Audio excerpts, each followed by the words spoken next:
Hello everyone, welcome to the part 2 lecture video for the Milestone Project 1 walkthrough solution through all the steps in that workbook. So in the last video lecture we went ahead and went over step 1, display board function, step 2, the player input function, step 3, the place marker function, step 4, that win check function, and then step 5, which is writing a function to use the random module to randomly decide which player goes first. Let's go ahead and now begin that task. I'm going to zoom in just a little more so it's a little more clear. So as I mentioned, you may want to look up random.randint. Let's go ahead and see what that does.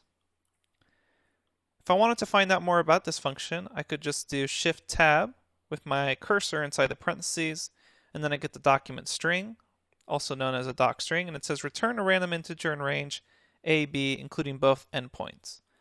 Okay, great. Since I'm only going to have two players, then what I'm going to say is if random.randint, and I'll just say 0, 1, is equal to 0, since it's including both endpoints, the only two integers available are 0 and 1, so it's basically a coin flip here. I'll say return player 1. Else, I'll say return player 2. And that's all we're going to do for that particular function. And if I just go ahead and say print choose first, in that case it was player 1, in that case it was player 2 again, player 2 again, player 1. So that makes sense, right? It's basically a coin flip for who's going first. Okay, the next function we're going to do, it's actually quite simple. It's just write a function that returns a Boolean indicating whether a space on the board is freely available. I can actually do that really simply. I can say board at position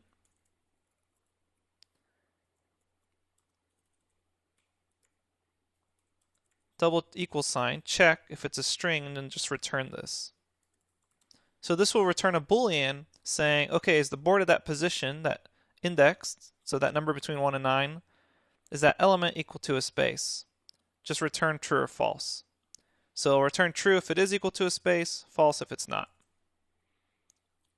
All right, step 7 is write a function that checks if the board is full and returns a Boolean value. I'm actually going to take advantage of space check to do this. So I'll do the following. I'll say for I in range 1 to 10, I got to do 10 because it goes up to but not including 10, and I want the numbers 1 through 9 here. I'll say if space check, then I'll say board at that position index. So I'm checking for all the numbers here. If that ever comes up as true, meaning there is an empty space, I'm going to return false here because the board isn't full yet. Otherwise, I'm just going to return true. And the reason I don't put an else statement here is because I want to actually run through each of the possibilities here. So basically what's going to happen here at full board check is I'm saying for I in range 1 through 10, which is just in this case going through the numbers 1 through 9, if the board at that index, if space check ever equals true, meaning there was a space there, I'm going to return false because that wasn't a full board. If I go through this entire for loop and I never return false, then I'm just going to return true because I know now the board is full. And that's why we don't use an else there. All right, it's time to go to step 8. Step 8 is write a function that asks for a player's next position as a number between 1 and 9, and then uses the function from step 6 to check if it's a free position. If it is, then return the position for later use. Okay, let's go ahead and think about how we can do this. I'm going to go ahead and make a variable called position and set it equal to an empty string. And what I'm going to do is I'll say while position, I'm just going to put a dot dot dot for a second there to show you what I'm going to actually do. I'm going to say raw input. I'm going to ask the player to choose your next position. 1 through 9. And then what I want to do is continually ask this person or player to choose the next position until it's a valid topic. So I'm going to say while position is not in, and this is where we're going to do a little trick here. I'm going to say 1, 2, 3, 4, 5, 6, 7, 8, 9. Dot split. Let me show you what that's actually going to do. That's going to take that string and it's going to split it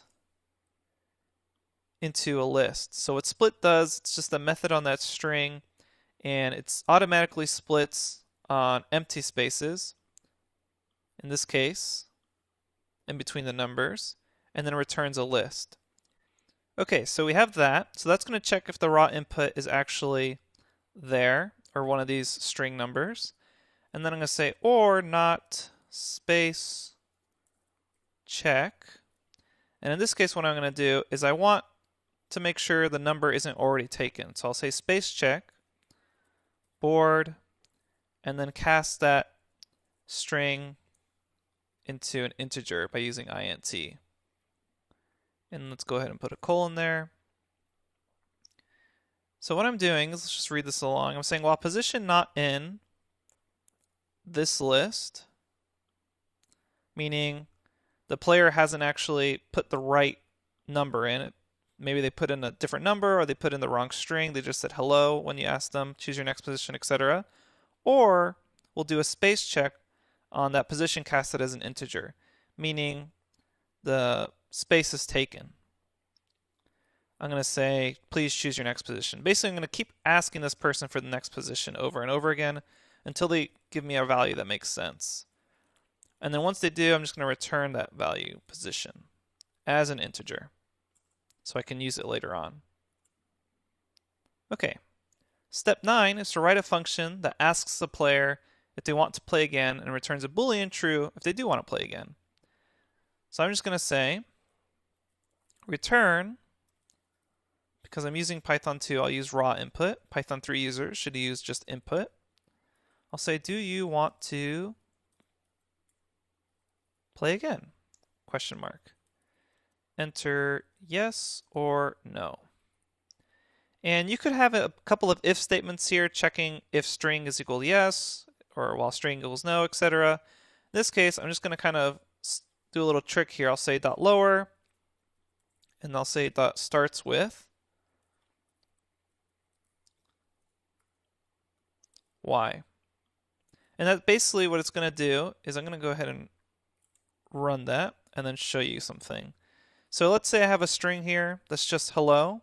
This is a little bit of information from the advanced strings lecture, which is why I'm going to go over that starts with. There's tons of methods you can do on a string. But if I just wanted hello, I can ask starts, well, let me set this as a variable, my string, just so it's really clear. So my string is hello, and then I can say my underscore string. And if I put in tab, that gives me all the methods available on this. There's one called starts with. And if you're interested in more of these methods, you can check out the advanced strings lecture. But starts with, we'll just go ahead, and if I click shift tab, it'll say return true if that string s starts with the specified prefix, false otherwise. So if I just put in h, it returns true. And then if I turn for something like n, it returns false. So in this case, I expect the user to say something like yes, but maybe they put uppercase or lowercase yes, or they say like yeah or yup kind of thing. So even if they just say yup, if I say starts with dot y, it'll say true. And if I say lower first, and then I say starts with, now I don't even have to worry if they say like yup, something like this with a capital, because I've already lowered cased it.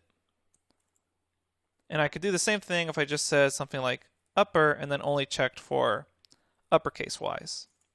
So that's what's going on with these lines right here. And it'll make more sense when we actually implement step 10, which is the hard part. We're going to use a bunch of while loops and the functions we've just made to run the actual game. Alright, since this is quite a bit of code for this block, I'm going to leave that for the next video. As a quick review of what we did in this video, we went ahead, made a function that randomly chooses which player goes first. We wrote a function that returns a boolean indicating whether a space on the board is freely available. We wrote a function that checks if the board is full and then returns a boolean value. And then we also wrote a function that asks for a player's next position and then uses that space check function to check if it's a free position, and then we return it for later use. And then step 9, we just wrote a function that asks the player if they want to play again and returns a boolean true if they do want to play again. Alright, so for step 10, we'll do that in the next lecture, but basically we'll take everything we've just done, all the functions we've just made, and use a bunch of while loops to actually run a tic-tac-toe game. Okay, thanks everyone, and I'll see you at the next lecture.